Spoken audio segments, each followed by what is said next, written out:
Assalamualaikum, salam pramuka. Apa kabar kalian semua? Semoga baik-baik saja ya.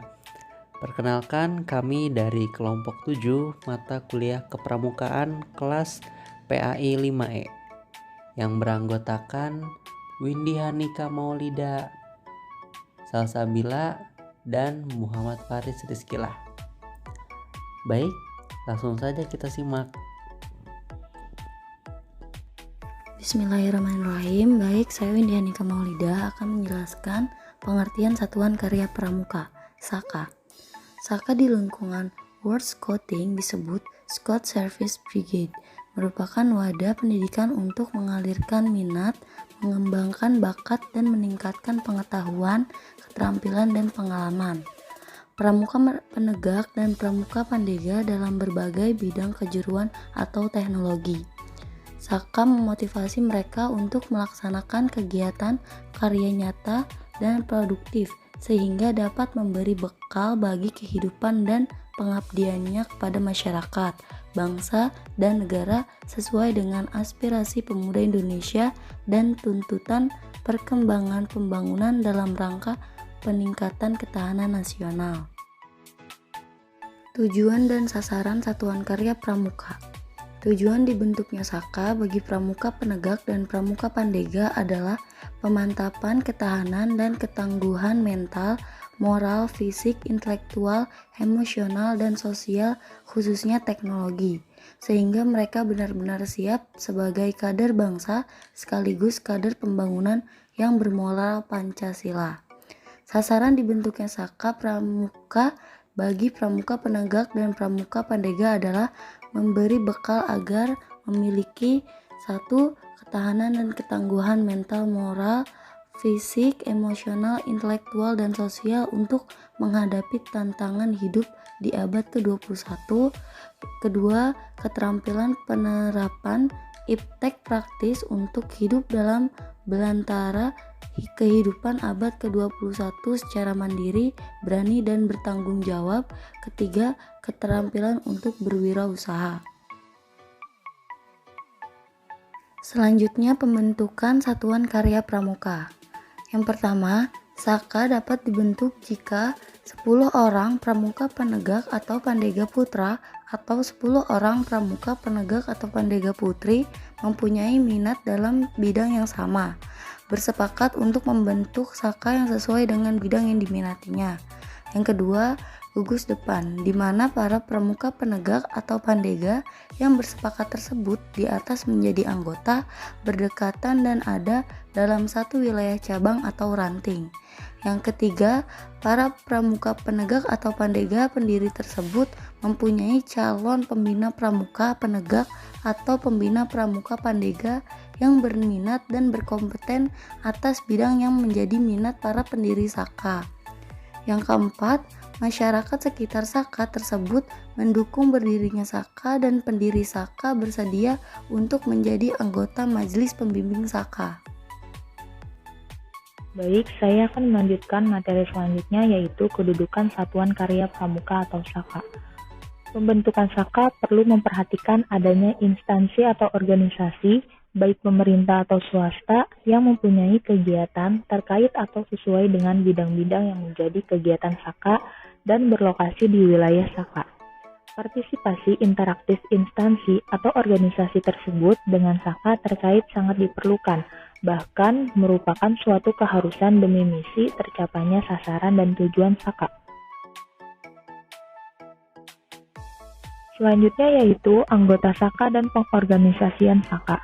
Anggota SAKA adalah pramuka penegak dan pramuka pandega, putra dan putri, anggota gugus depan di wilayah cabang atau ranting tanpa melepaskan diri dari pembangkit gugus depannya. Kemudian pengorganisasian SAKA secara organisatoris ada di bawah pengendalian kuartir tangga gerakan pramuka. Kuartir cabang atau ranting memberi bantuan sehingga memudahkan SAKA menjadi wadah pembinaan dan pengembangan iptek yang efektif bagi para pramuka penegak dan pramuka pandega dalam melaksanakan itu. Moto gerakan pramuka yaitu Satyaku Kudarmakan, Dharmaku Kubaktikan. Selanjutnya yaitu pembina Satuan Karya Pramuka.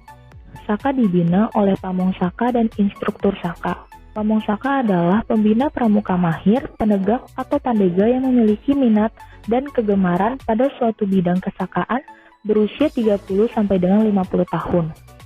Dipilih oleh anggota Saka melalui sidang Dewan Saka.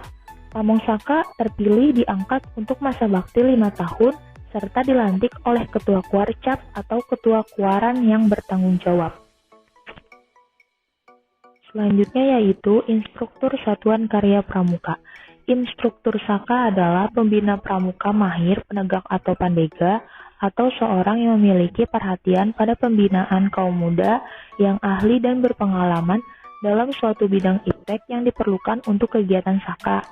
Bersedia mengabdikan diri untuk mendidikan dan melatih iptek kepada para anggota Saka sesuai dengan keahliannya atau kompetensinya dan berusia minimal 28 tahun.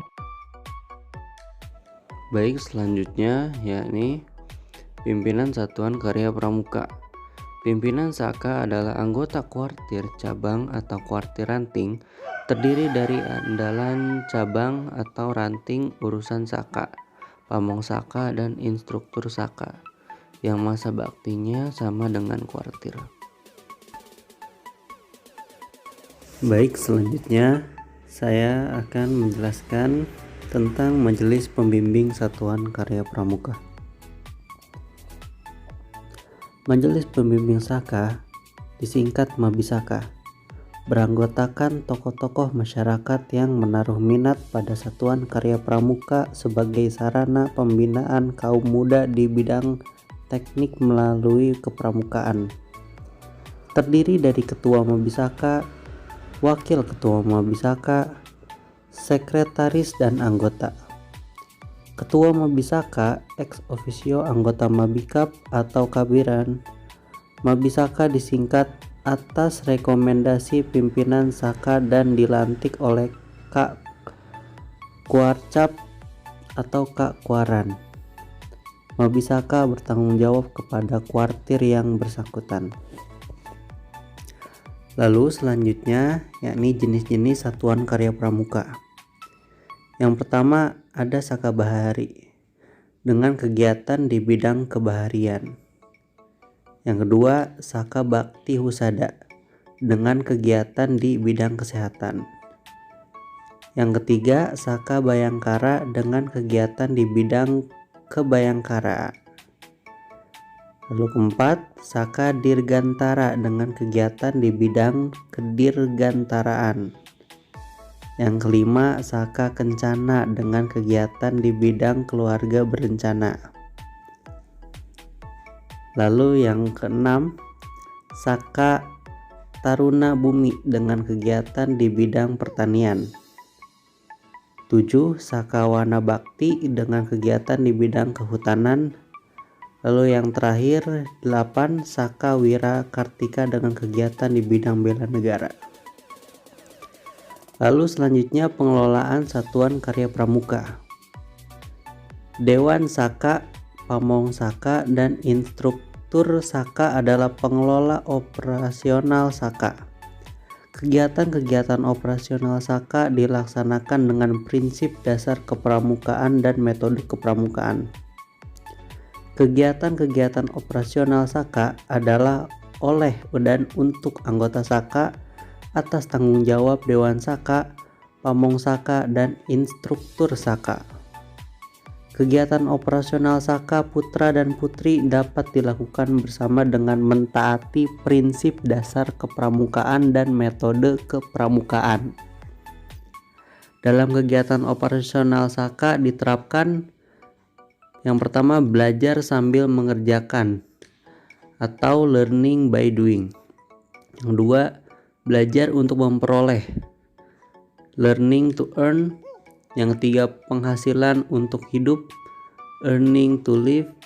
Dan yang terakhir hidup untuk mengabdi, living to serve. Lalu ada kegiatan operasional Satuan Karya Pramuka, yakni rutin berkala atau disingkat RB.